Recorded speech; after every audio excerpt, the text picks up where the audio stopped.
여러분 안녕하십니까? 동양일보TV 뉴스브리핑 시작합니다.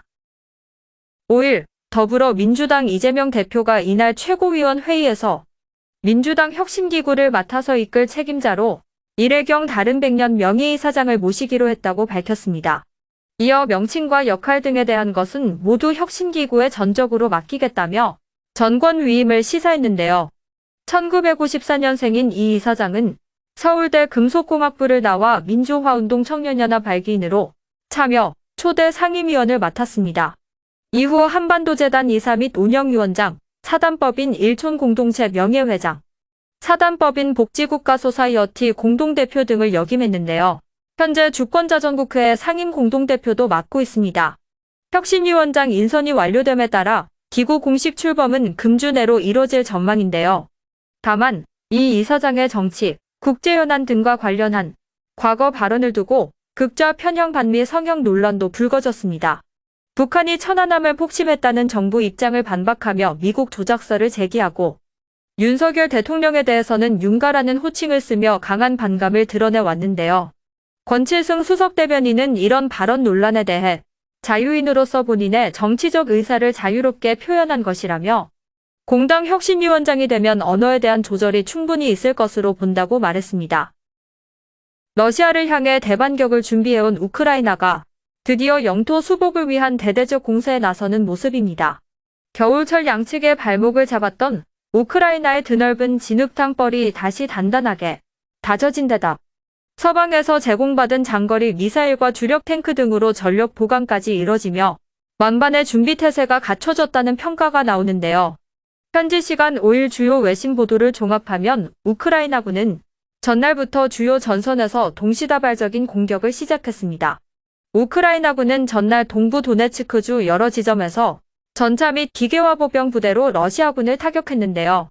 같은 날 러시아 크림반도는 우크라의 드론 공습을 받았고 친우크라 성향 러시아인들로 구성된 러시아 의용군단 및 러시아 자유군단은 러시아 서남부 본토 벨고로드를 급습했습니다. 지난달 29일 볼로디미르 젤렌스키 우크라이나 대통령이 대반격 진군 시기에 대한 결정이 이뤄졌다고 공언한 지 불과 닷새 만인데요. 특히 젤렌스키 대통령은 지난 3일 연설에서 지휘관과 장병 10여 명을 일일이 호명하는 등 비장한 태도로 대반격 작전이 임박했음을 내비친 바 있습니다. 한편 서방은 1년 넘도록 일관되게 우크라이나의 군사적 지원을 아끼지 않고 있지만 일부 국가에서는 이에 따르는 예산 부담 등을 이유로 회의론이 고개를 들고 있는데요. 특히 미국의 경우 러시아와 가깝다는 평가를 받는 도널드 트럼프 전 대통령이 2024년 대선 재출마를 선언하며 불확실성을 키우고 있습니다. 우크라이나로서는 이번 작전에서 반드시 성공을 거둬야 한다는 부담이 클 것으로 관측되는 이유 중 하나입니다. 대통령실이 방송통신위원회와 산업통상자원부에 KBS TV 수신료 분리 징수를 권고했다고 밝혔습니다. 강승규 시민사회 수석은 이날 오후 브리핑에서 30여 년간 유지해온 수신료와 전기요금의 통합 징수 방식에 대한 국민 불편 호소와 변화 요구를 반영해 분리 징수를 위한 관계 법령 개정 및 그에 따른 후속 조치 이행 방안을 마련할 것을 권고했다고 말했는데요. 이어 국민 참여 토론 과정에서 방송의 공정성 및 콘텐츠 경쟁력, 방만 경영 등이 문제가 지적됐고 수신료 폐지 의견이 제기된 만큼 국민 눈높이에 맞는 공영방송 위상과 공적 책임 이행 방안을 마련할 것도 권고안에 담았다고 덧붙였습니다.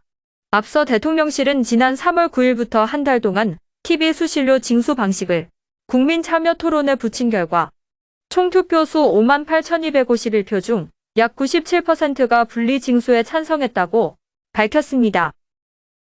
5일 더불어민주당 전당대회 돈봉투 의혹을 수사하는 검찰이 수수자로 지목된 국회의원들의 국회 출입 기록을 확보하기 위해 국회 사무처를 압수수색했습니다.